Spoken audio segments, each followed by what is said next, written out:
যেই সমস্ত মানুষেরা খাঁটি দেশপ্রেমিক হয়ে থাকে না, তাদের চিন্তা চেতনা এরকম সূক্ষ্মই হয়। তারা খুব গবেষণা করে চিন্তা করে কথাগুলো বলে। কথাগুলো শুনলে আপনিও অবাক হবেন। অবাক হলেও এটাই কিন্তু চিরন্তন সত্য কথা। আগে শুনেন।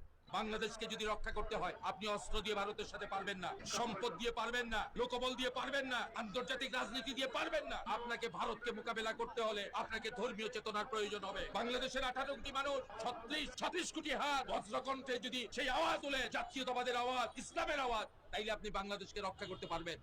দেশ স্বাধীন হয়েছে প্রায় 55 বছরের কাছাকাছি। আপনারা এই 55 বছরই পিছিয়ে পড়েছেন কেন জানেন?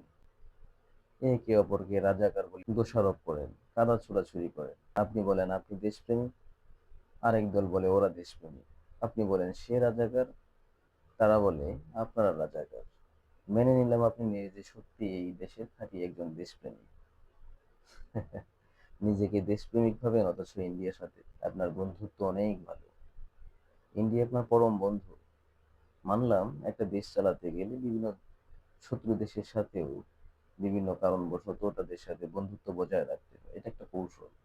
তবুও আপনি দেশপ্রেমিক। কিন্তু এই দেশের সার্বভৌমত্ব রক্ষার জন্য আপনার ঝুলিতে, আপনার স্বাধীনতার ঝুলিতে, আপনার খাঁটি দেশপ্রেমিকের ঝুলিতে কি আছে? কি এমন অস্ত্র শস্ত্র করেছেন যেটা দেশের সার্বভৌমত্ব রক্ষার জন্য কাজে লাগবে? এই উত্তর আপনি দিতে পারবেন না। ইন্ডিয়ার সাথে মুসলমানদের যে একটা রক্তক্ষয়ী যুদ্ধ হবে, এটা চিরন্তন সত্য। সেই যুদ্ধের প্রথম সারিতে দেখবেন যত মৌলবাদী আছে, পাকিস্তানিরা আছে, রাজাকাররা আছে, তারা প্রথম সারিতে থাকবে। কেন জানেন? তাদের কাছে এই সার্বভৌমত্ব অনেক বড় একটা নিয়ামত। তারা নিজের শেষ রক্তবিন্দু দিয়ে হলেও এই দেশের সার্বভৌমত্বকে রক্ষা করবে। আর আপনাদের মতো যারা চাটুকার নিজেদের দেশপ্রেমিক হিসেবে আখ্যায়িত করে, তারা তখনও সেই দাদাবাবুদের পা চাটতে ব্যস্ত থাকবে। এটা চিরন্তন সত্য। কারণ দেশপ্রেম থাকলে আপনি এই দেশের সার্বভৌমত্ব রক্ষার জন্য সর্বপ্রথম না খেয়ে হলেও অত্যাধুনিক অস্ত্রশস্ত্র মজুত করতেন। কিন্তু আপনারা সেটা করছেন না।